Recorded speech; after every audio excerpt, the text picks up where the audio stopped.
Halo teman-teman, apa kabar? Semoga kalian dalam kondisi yang baik-baik saja.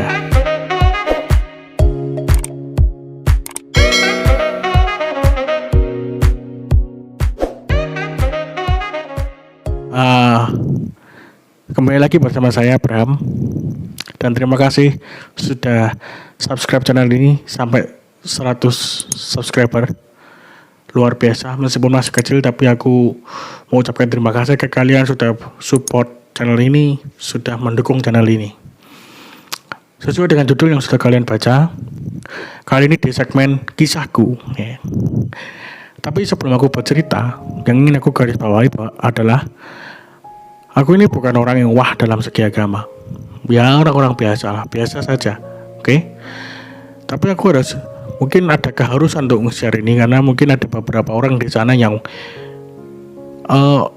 sama dengan saya, ada keraguan, ada ketidakpantasan dalam dirinya dalam pelayanan, mungkin pelayanan di tempat peribadatan atau melayani sesama. Jadi teman-teman, awal cerita ini aku ingin bercerita tentang bagaimana kurang lebih berapa tahun ya, aku tidak menemukan seorang pendeta yang benar-benar klop dengan saya. Maksudnya klop adalah setiap pendeta itu khotbah itu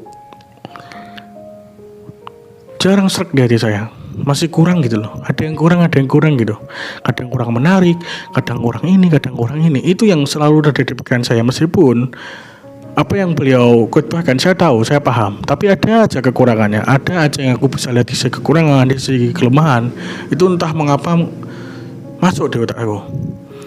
Hingga pada saatnya 2014 atau 2015 saya bertemu dengan Pak Catur, pendeta Pak Catur ini.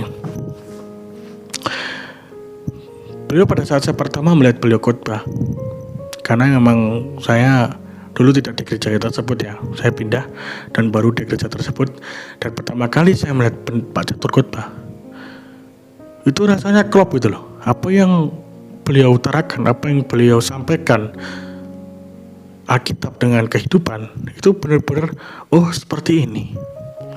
Dan itu merasa gimana sih teman-teman, kalau klop itu di hati enak gitu loh. Jadi setiap minggu itu semangat ke gereja, semangat ini, karena emang ketemu Pak Pendeta Catur ini, emang apalagi ini yang akan disampaikan itu seperti ditunggu-tunggu seperti itu. Dan 2016 saya harus kuliah di Jogja.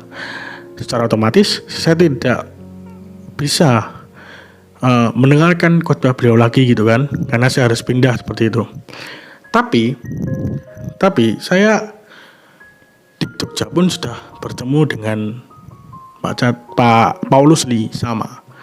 Pak Paulus ini juga luar biasa, setiap beliau mengutarakan, setiap beliau menyampaikan, itu masuk langsung ke dalam hati saya dan cocok gitu. Dan 2018 kalau nggak salah, kalau nanti saya salah mungkin Pak Catur atau siapa yang kenal dengan beliau dan itu salah, mohon dikritik. Saya agak lupa soalnya tahun-tahunnya. Sekitar 2018 Pak Catur itu pindah tugas di Surabaya. Bukan perasaan yang senang yang hinggap di hati saya, tapi perasaan yang mangkel. Mangkel dalam artian kata gini, lah aku istilahnya kan menunggu-nunggu gitu loh, kok nggak ketemu, dan pada saat ketemu pisah gitu.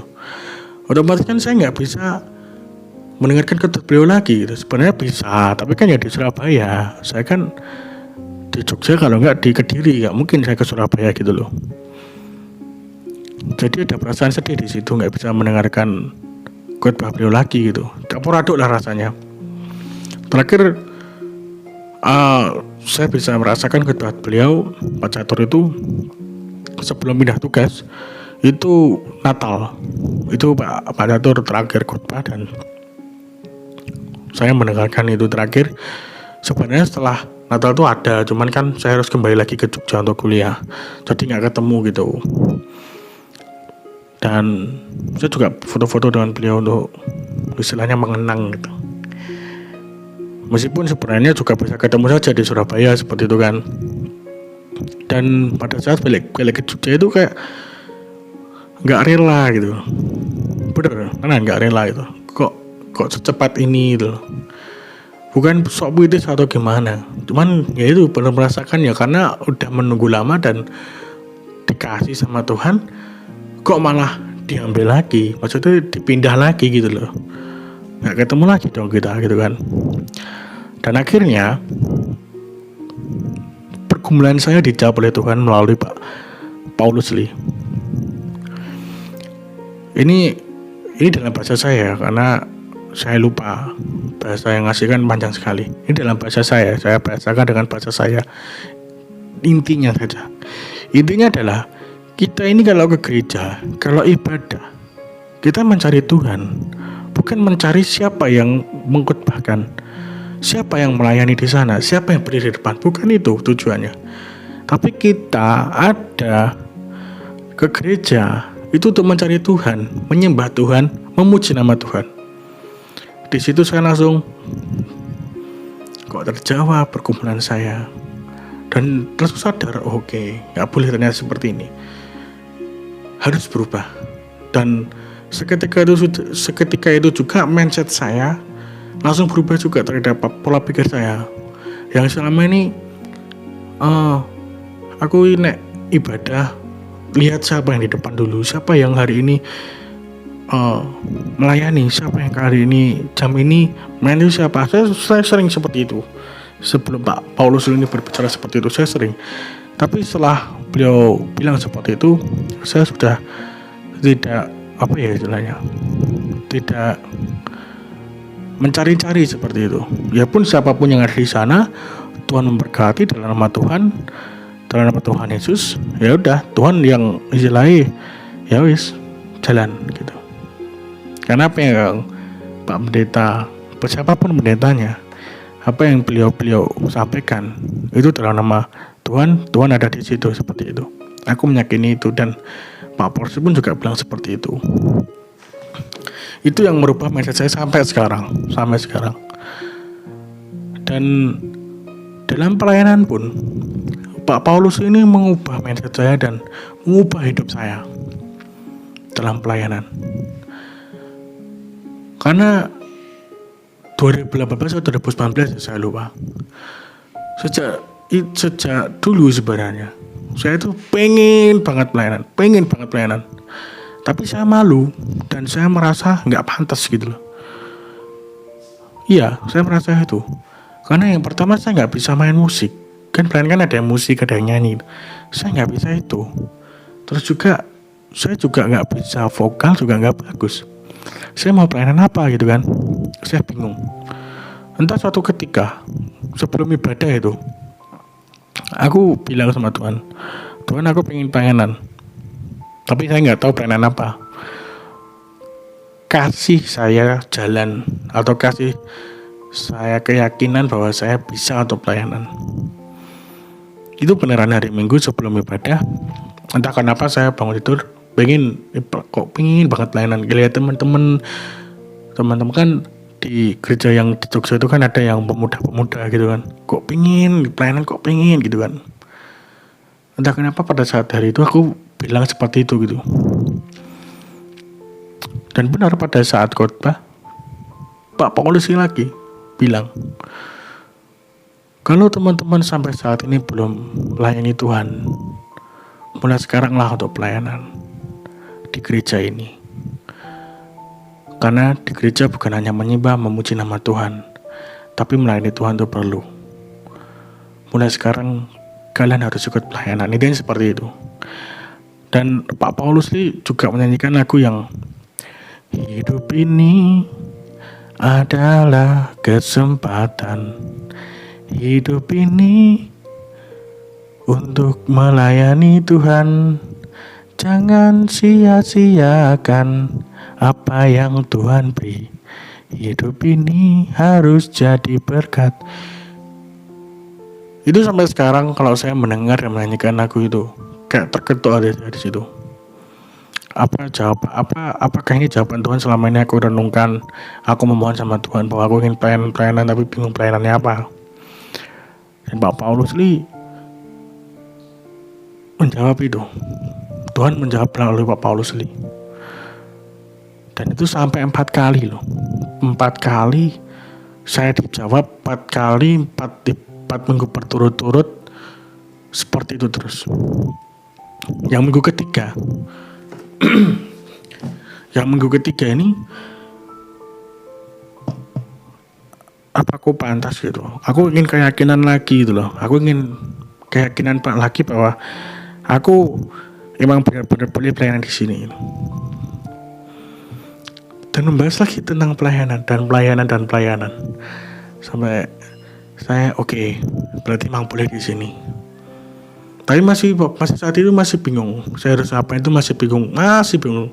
Benar-benar ya sekedar pengen dan yakin bisa, tapi masih bingung caranya gimana. Karena ya tadi aku bilang aku nggak pantas, merasa aku nggak pantas. Dan yang kedua aku nggak bisa main alat musik. Yang ketiga juga vokal nggak baik, nggak bagus. Terus apa yang harus aku lakukan itu apa gitu. Terus juga yang aku ingat adalah kata-kata ini. Dalam pelayanan itu bukan hanya melayani Tuhan, tapi juga harus melayani sesama di situ.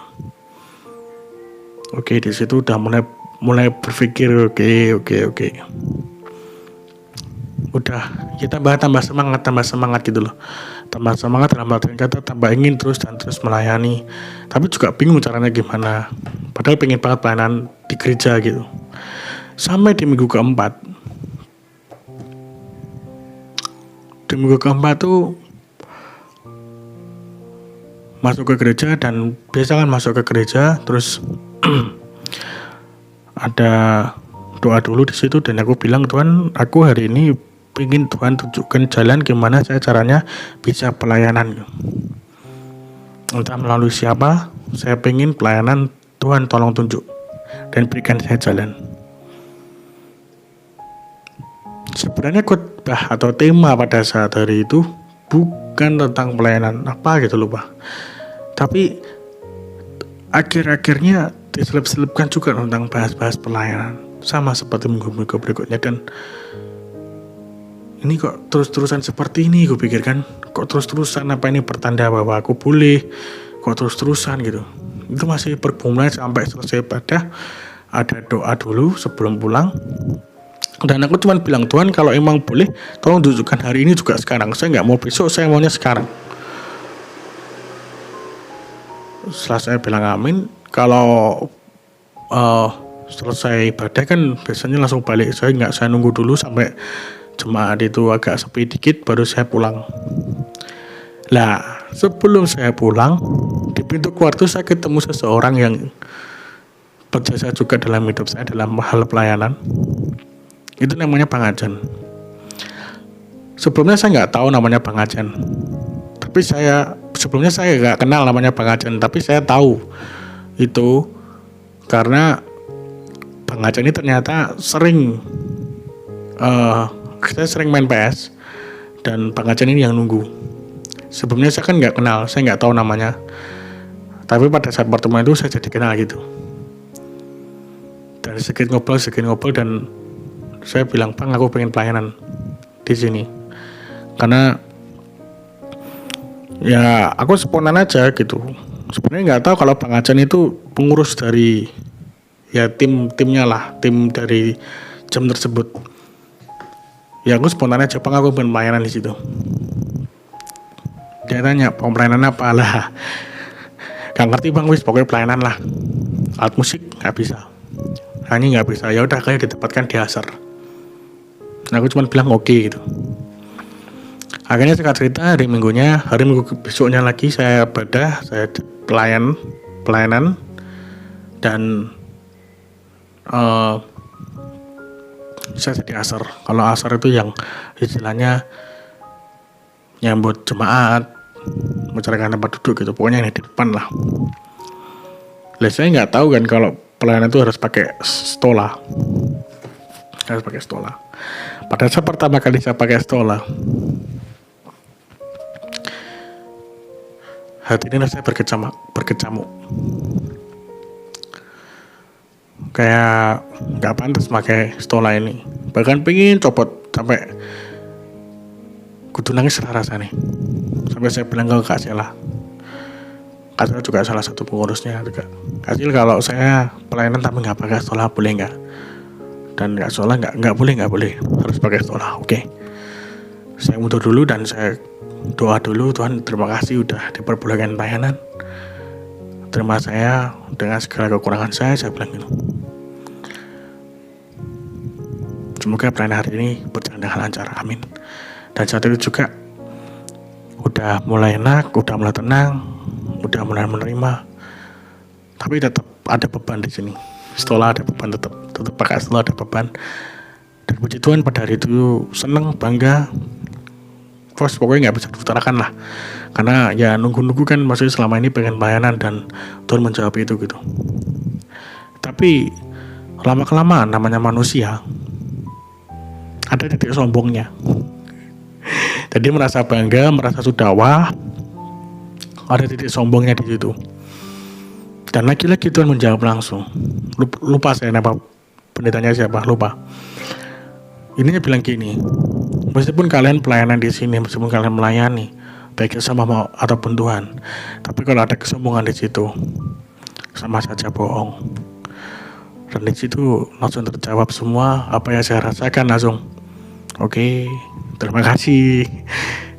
Ya saya mohon maaf di situ kalau emang ya namanya juga manusiawi. Ada titik kesombongan di situ dan ternyata langsung dijawab oleh Tuhan. Oke teman-teman, yang ingin aku sampaikan di sini, yang ingin aku garis bawahi di sini adalah yang pertama, jangan pernah teman-teman merasa teman-teman nggak pantas, merasa teman-teman masih kurang. Tapi kalau memang teman-teman udah dipilih Tuhan untuk pelayanan, iya langsungkan aja. Iya Tuhan siap. Itu bukan hanya agama Kristen saja, tapi semua agama. Saya yakin dan percaya kalau Tuhan udah menghendaki, ya lakukan. Dan yang ingin saya sampaikan yang kedua adalah pelayanan itu bukan hanya di tempat peribadatan saja, bukan hanya melayani Tuhan, tapi pelayanan itu bisa dengan melayani sesama juga. Melayani sesama, melayani teman-teman semua dengan sukacita, dengan kasih sayang. Apalagi dengan kondisi seperti ini, melayani sesama itu penting. Apalagi kondisi saat ini, bagi teman-teman yang mungkin masih punya power, masih punya rezeki yang lebih, berikan aja sedikit buat teman-teman. Rezeki kalian buat teman-teman yang benar-benar membutuhkan. Oke, mungkin itu yang saya dapat sampaikan. Mohon maaf kalau banyak kata-kata yang salah. Semoga video ini dapat membuat teman-teman atau yang punya masalah sama dengan saya dapat terjawab seperti itu. Terima kasih sudah nonton video ini. Jangan lupa subscribe, like, dan komen. Terima kasih.